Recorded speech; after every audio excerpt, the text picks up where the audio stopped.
সাংবাদিক কোনো ব্যক্তি যদি কোনো তথ্য পেতে চায় এবং যদি কোনো সরকারি কর্তৃপক্ষ যদি এটা রিফিউজ করে, তাহলে তথ্য কমিশনের কাছে কমপ্লেইন করবে এবং তথ্য কমিশন প্রয়োজনে তারা অ্যাডজুডিকেশন করে তারা কিন্তু এটা বিচারের ব্যবস্থা করবে এবং ওই কর্তৃপক্ষকে বাধ্য করবে যে আপনি কেন এই তথ্য দেন নাই এটা আপনি ব্যাখ্যা দেন, এবং প্রয়োজনে তারা শাস্তিরও ব্যবস্থা করতে পারবে।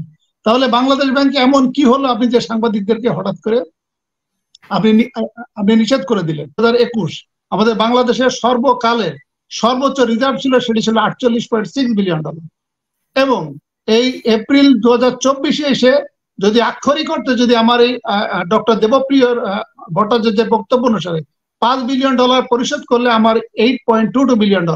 তার মানে আপনি 48 থেকে 8 যদি আপনি বাদ দেন $40 বিলিয়ন।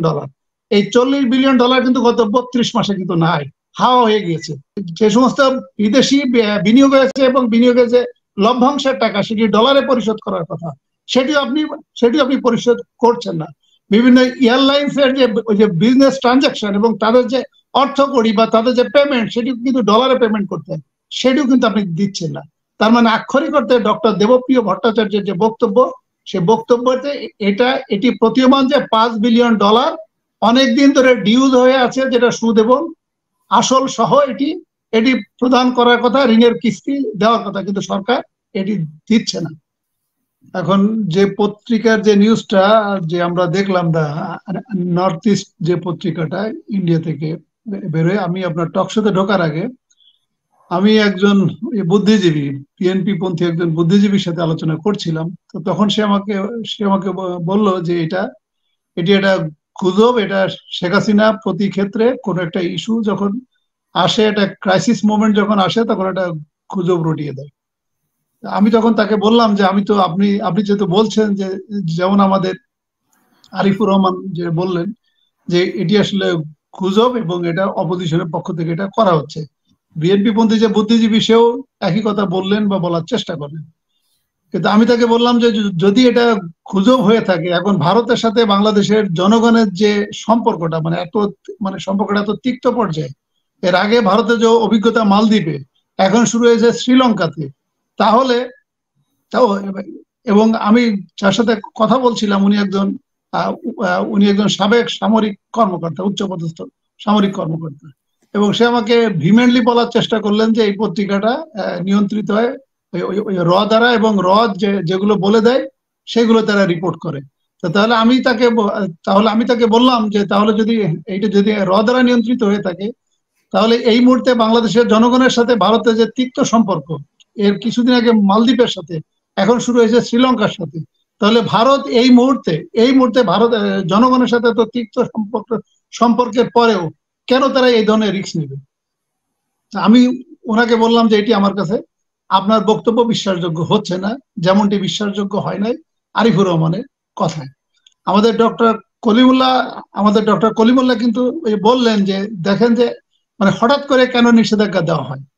আমি যেহেতু আইন ব্যাকগ্রাউন্ডের লোক, আমি সবসময় একটু কম বেশি আইনের রেফারেন্স দেওয়ার চেষ্টা করি। এই যে আমাদের সরকারি অফিসে ইনফরমেশন পাওয়ার ক্ষেত্রে, তথ্য পাওয়ার ক্ষেত্রে আমাদের বাংলাদেশে আইন কি বলে? আমাদের বাংলাদেশের যে আইন আছে সেটা হচ্ছে অফিসিয়াল সিক্রেট অ্যাক্ট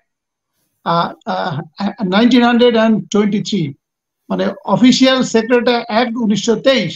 এই আইনে স্পষ্ট বলা হচ্ছে যে কোন ডকুমেন্ট ক্লাসিফাইড ডকুমেন্ট, কোন ডকুমেন্ট সিক্রেট, কোন ডকুমেন্ট টপ সিক্রেট, কোন ডকুমেন্ট কনফিডেন্সিয়াল, কোন ডকুমেন্ট পাবলিকলি প্রকাশ করা যাবে, কোন ডকুমেন্ট পাবলিকলি প্রকাশ করা যাবে। এখন বাংলাদেশ ব্যাংক সহ যে সমস্ত ব্যাংকের যে রিজার্ভ বা তাদের যে ওই মূলধনের যে পরিমাণ, এটি কিন্তু একটা পাবলিক ইনফরমেশন, এটি কিন্তু কোনো ক্লাসিফাইড ডকুমেন্ট না। তো এটি যেহেতু ক্লাসিফাইড ডকুমেন্ট না, এটি 18 কোটি জনগণের এটি জানার অধিকার আছে। এবং এই সংক্রান্তে কিন্তু আওয়ামী লীগ সরকার কিন্তু আইন তৈরি করেছে, তথ্য অধিকার আইন 2009। এই সরকার প্রথম 2009 সালে পাওয়ারে আসার পরে তারা প্রথম আইন করেছিল তথ্য অধিকার আইন 2009, এবং তথ্য অধিকার কমিশনও কিন্তু আছে। তার মানে কোনো সাংবাদিক, কোনো ব্যক্তি যদি কোনো তথ্য পেতে চায় এবং যদি কোনো সরকারি কর্তৃপক্ষ যদি এটা রিফিউজ করে, তাহলে তথ্য কমিশনের কাছে কমপ্লেইন করবে এবং তথ্য কমিশন প্রয়োজনে তারা অ্যাডজুডিকেশন করে তারা কিন্তু এটা বিচারের ব্যবস্থা করবে এবং ওই কর্তৃপক্ষকে বাধ্য করবে যে আপনি কেন এই তথ্য দেন নাই, এটা আপনি ব্যাখ্যা দেন, এবং প্রয়োজনে তারা শাস্তিরও ব্যবস্থা করতে পারবে। তাহলে বাংলাদেশ ব্যাংকে এমন কি হলো আপনি যে সাংবাদিকদেরকে হঠাৎ করে আপনি নিষেধ করে দিলেন? আবার একই সাথে আপনি যদি খেয়াল করেন ডক্টর দেবপ্রিয় ভট্টাচার্য যে বক্তব্য, doctor Debapriya Bhattacharya CPD centre for policy ডায়ালগে উনি যে বক্তব্য দিয়েছিলেন, ওনার ওই বক্তব্যে যে বিষয়বস্তু ছিল, উনি কিন্তু দুইটি বিষয়ে উনি স্পষ্ট করেছিলেন গভর্নমেন্টের কাছে। উনি ওই যে বলেছিলেন যে যে গত এই গত 53 বছরে বা এই গত 15 বছরে আক্ষরিক অর্থে সরকার যে সমস্ত গণতান্ত্রিক প্রতিষ্ঠানকে যে পর্যায়ে নিয়ে গিয়েছে, সেটি আগামী 53 বছরেও এটি সংশোধনযোগ্য নয়। এবং উনি এটিও বলেছিলেন যে এবং উনি এটিও বলেছিলেন সরকারের উদ্দেশ্যে যে বাংলাদেশ সরকার সবসময় গর্ব করতেন যে আমরা কখনো ঋণ নিলে সে ঋণ আমরা খেলাপি হই না। তাহলে ডক্টর দেবপ্রিয় ভট্টাচার্য সরকারের কাছে 4টি প্রশ্ন করেছেন। প্রথম প্রশ্নটা হলো যে আপনি যে ঋণ নিয়েছেন এবং ঋণের কিস্তি এবং কিস্তি বলতে আসল এবং সুদ সহ $5 বিলিয়ন জমা হয়েছে, ডিউ হয়েছে, তাহলে আপনি বিগত কয়েক মাস ধরে এটি পরিশোধ করছেন না কেন? ওনার তৃতীয় প্রশ্নটা হচ্ছে যে আপনি যে তেল আমদানি করছেন, তেল আমদানির যে পেমেন্ট, যেটা ডলারে পেমেন্ট করতে হয়, সেটি তো আপনি অনেক মাস ধরে এটি আপনি পরিশোধ করছেন না। এবং উনি বলেছেন যে সমস্ত বিদেশি ইনভেস্টমেন্ট এখানে হয়েছে, বিদেশি বিনিয়োগ, এই যে সমস্ত বিদেশি বিনিয়োগ হয়েছে এবং বিনিয়োগের যে লভ্যাংশের টাকা সেটি ডলারে পরিশোধ করার কথা, সেটিও আপনি পরিশোধ করছেন না। বিভিন্ন এয়ারলাইন্স এর যে বিজনেস ট্রানজাকশন এবং তাদের যে অর্থকড়ি বা তাদের যে পেমেন্ট, সেটিও কিন্তু ডলারে পেমেন্ট করতে হয়, সেটিও কিন্তু আপনি দিচ্ছেন না। তার মানে আক্ষরিক অর্থে ডক্টর দেবপ্রিয় ভট্টাচার্যের যে বক্তব্য, সে বক্তব্যতে এটি প্রতীয়মান যে $5 বিলিয়ন অনেকদিন ধরে ডিউজ হয়ে আছে, যেটা সুদ এবং আসল সহ এটি প্রদান করার কথা, ঋণের কিস্তি দেওয়ার কথা, কিন্তু সরকার এটি দিচ্ছে না। আবার একইভাবে বাংলাদেশ ব্যাংকে সাংবাদিকদের আনাগোনা বা সাংবাদিকদের ঢোকা বন্ধ করে দেওয়া হলো। আজকের পত্রিকা এবং গত পত্রিকায় আমরা আজকের পত্রিকা এবং গত 2 দিন ধরে আমরা সোশ্যাল মিডিয়াতে যেটা দেখছি, যেটা ইন্ডিয়ান পত্রিকায় এসেছে, যে বাংলাদেশ ব্যাংকে হ্যাক হয়েছে এবং এখানে ইন্ডিয়ান হ্যাকার জড়িত। তো আমি আপনার টকশোতে ঢোকার আগে যে ভদ্রলোকের সাথে কথা বলছিলাম, ওনাকে আমি বললাম যে যদি ইন্ডিয়া বা রয়ের এটি যদি গুজব হয়ে থাকে, তাহলে এটা ইন্ডিয়ান হ্যাকার জড়িত, সে কেন এই কথা বলবে? আবার আপনি দেখেন হাসিন আক্তার আরেকটা জিনিস খেয়াল করেন, প্রধানমন্ত্রী কিন্তু অ্যাডভান্স কিন্তু উনি ডিফেন্স নিয়ে নিচ্ছে। আমাদের ক্যাপ্টেন রাজু ভাই, উনি যদি সেনা ব্যাকগ্রাউন্ডের লোক, সেনাবাহিনী কিন্তু অনেক সময় যুদ্ধের কৌশলগত কারণে তারা কিন্তু আগেই কিন্তু ডিফেন্স নিয়ে নেয় বা ডিফেন্সে চলে যায়। আমাদের প্রধানমন্ত্রী শেখ হাসিনা কিন্তু অলরেডি কিন্তু ডিফেন্সে উনি চলে গিয়েছেন। উনি কিন্তু বলেছেন যে মধ্যপ্রাচ্যের যে যুদ্ধ অবস্থা, এটার কারণে আমাদের ইকোনমি হ্যাম্পার হচ্ছে এবং হ্যাম্পার হতে পারে, আপনাদেরকে প্রস্তুতি থাকতে হবে। আবার এই যে আমাদের যে আরিফুর রহমান ভাই যে ওই যে রিজার্ভের কথা বললেন, রিজার্ভ গতকালকে স্ট্যাটিস্টিক্স অনুসারে $13.22 বিলিয়ন। যদিও সরকারের পক্ষ থেকে গত 15-20 দিন বা 1 মাস ধরে এগুলো মিথ্যাচার করা হয়েছিল। সরকারের পক্ষ থেকে বলা হয়েছিল যে 20 পয়েন্ট সামথিং বা 19.8 এই টাইপের, 1-2 দিন পর পর বিভিন্ন বক্তব্য দেওয়া হতো। যদিও IMF এর চাপে যখন থার্ড কিস্তি IMF থেকে পাবে কি পাবে না যখন চাপাচাপি করা হলো, তখন বাংলাদেশ ব্যাংক স্বীকার করলো যে আমাদের $3.76 বিলিয়ন আছে। এখন এই আকুর পেমেন্ট দেওয়ার পরে এখন চলে এসেছে $3.22 বিলিয়ন। এবং আপনি যে ডিউসটা বাকি আছে, ডক্টর দেবপ্রিয় ভট্টাচার্য যেটা বলেছেন, এটি যদি আপনি আরো $5 বিলিয়ন আপনার তো আলটিমেটলি পেমেন্ট করা লাগবে। এই $5 বিলিয়ন যদি আপনি বাদ দেন, তাহলে আপনার কিন্তু $8.22 বিলিয়ন আক্ষরিক করতে আছে এবং এবং আপনি এই যে $8.22 বিলিয়ন।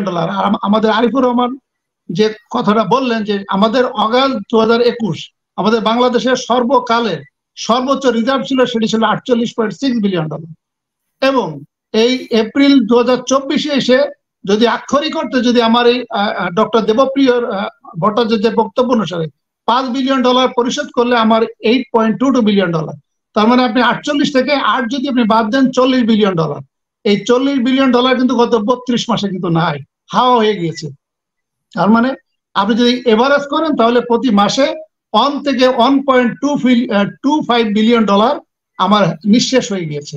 আর আমাদের যেভাবে রিজার্ভ বাড়ে, রিজার্ভ বাড়ার পদ্ধতি হচ্ছে 4টা, এবং রিজার্ভ খরচ হওয়ার পদ্ধতি হলো 4টা। এটি কোনো রকেট সায়েন্স না, এটা বোঝার জন্য কোনো ইকোনমিক্স হওয়া লাগে না, এটা কোনো ইকোনমিক্সে পিএইচডি ডিগ্রিও থাকা লাগে না। এটা যার একটু আগ্রহ আছে সে এটা সহজে বুঝতে পারে, বা পত্রপত্রিকার দিকে খেয়াল রাখলে সে বুঝতে পারে। আমাদের রিজার্ভ বাড়ার যে পদ্ধতি, 4টা পদ্ধতি। একটা হচ্ছে রেমিটেন্স, সেকেন্ড হচ্ছে রপ্তানি, 3 নম্বর হচ্ছে এফডিআই বা ফরেন ডাইরেক্ট ইনভেস্টমেন্ট, 4 নম্বর হচ্ছে বিদেশি ঋণ। এই 4টা পদ্ধতিতে আমাদের বাংলাদেশ ব্যাংকের রিজার্ভ বাড়ে।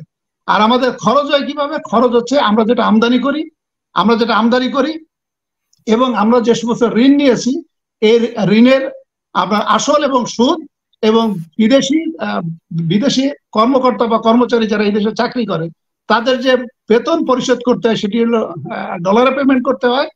আর হচ্ছে আমাদের যে মানে আমাদের বাংলাদেশ থেকে যে সমস্ত পর্যটক এবং স্টুডেন্টরা পড়ালেখা করতে যায় এবং পর্যটকরা আসে, তারাও কিন্তু পেমেন্টটা তাদের ডলারে করতে হয়। এইভাবে আমাদের ডলারটা খরচ হয়। তো এই যে ডলার যে খরচ হচ্ছে এবং ডলার যে আসছে, এটি আমাদের প্রতি মাসে আমাদের 1 থেকে 6 বিলিয়ন ডলার করে ডেফিসিট হচ্ছে। তার মানে আমরা প্রতি মাসে $6 বিলিয়ন আমদানি করি, $6 বিলিয়ন মানে আমাদের খরচ হয়, কিন্তু আমাদের ইনকাম হয় হলো 5 বিলিয়ন বা $5 বিলিয়ন কম। তার মানে অন অ্যান এভারেজ 1 বিলিয়ন থেকে $1.25 বিলিয়ন আমার ডেফিসিট হচ্ছে।